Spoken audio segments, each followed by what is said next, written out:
Let's talk about capital and labor in the post-Civil War era.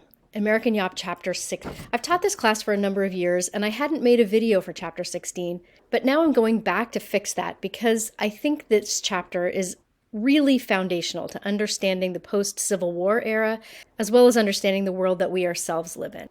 We're seeing a rise of a notable oligarchy of the wealthy in our country and concerns about their degree of political influence. That's a concern we share with people of the 1870s. Some of the themes we see reflected in this chapter we can definitely see in our own time, like the drive for corporate efficiency, disruptions in mass production techniques, and how corporate leaders manage risk and competition.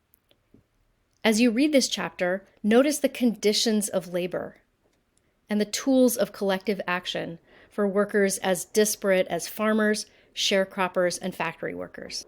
You might reflect on how this time period is sometimes called the Gilded Age and think about how we are in a second or maybe third Gilded Age ourselves. Notice the date of the opening story of the chapter, which is the Great Railroad Strike of 1877.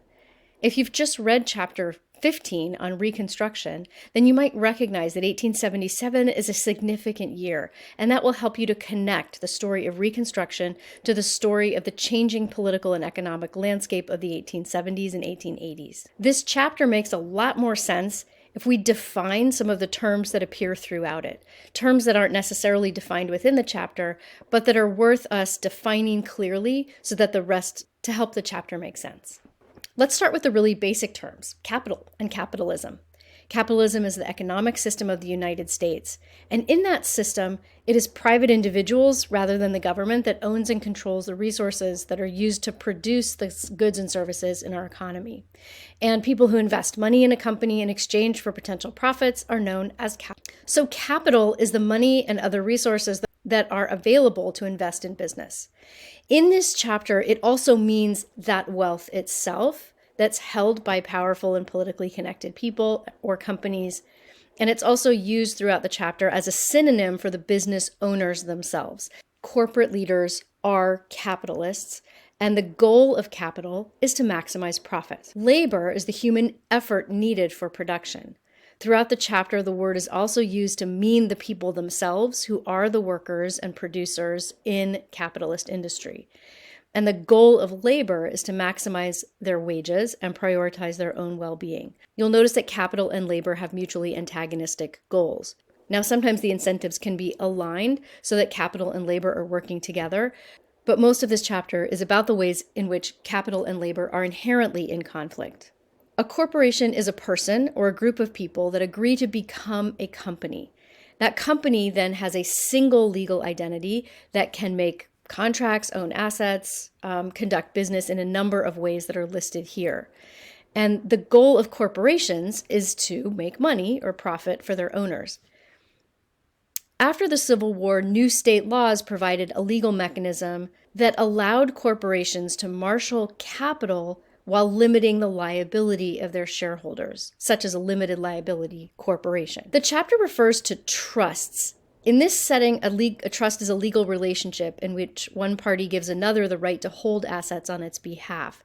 In the context of this chapter, trusts means an agreement between corporations to pool or collude on raising or setting or capping or not lowering prices as a way to respond to potential competition in the market. Trust agreements consolidated, in many cases, exclusive control of a product or industry. And it's important to note that under the laws at the time, forming trusts was not illegal. In earlier eras, corporations had been given charters by their individual states, but the kinds of corporations that people were interested in and that seemed to be needed by the changing economy of the late 1800s were national corporations that needed to operate across state lines. Monopoly is the domination of an industry by a single corporation. This chapter discusses both methods of vertical and horizontal integration to achieve monopolies. In this time period, the prevailing policy of the U.S. government towards corporations is often seen as a free market or laissez-faire orientation toward the economy. In general, corporations were not supported or bailed out by the government. However, you will notice, especially in the next chapter, in chapter 17, that the success of many emerging industries actually were subsidized or supported by U.S. policies and laws. And you see that also in the ways in which the government-backed corporations who are cracking down on labor activism. Let's talk about two forms of collective action by workers that are important in this chapter. One is a strike, when workers agree together to stop or slow down working. The intention of a strike is to make the employer aware of how necessary the workers are and to get the employer to respond to their demands to improve working conditions, let's say, or higher pay or some other concession. The right of workers to strike was not guaranteed in the late 1800s. A union is an organization formed by workers to support their rights and to coordinate labor actions, such as strikes, and to negotiate contracts with an employer. The right of workers to form or join unions was not guaranteed in the late 1800s.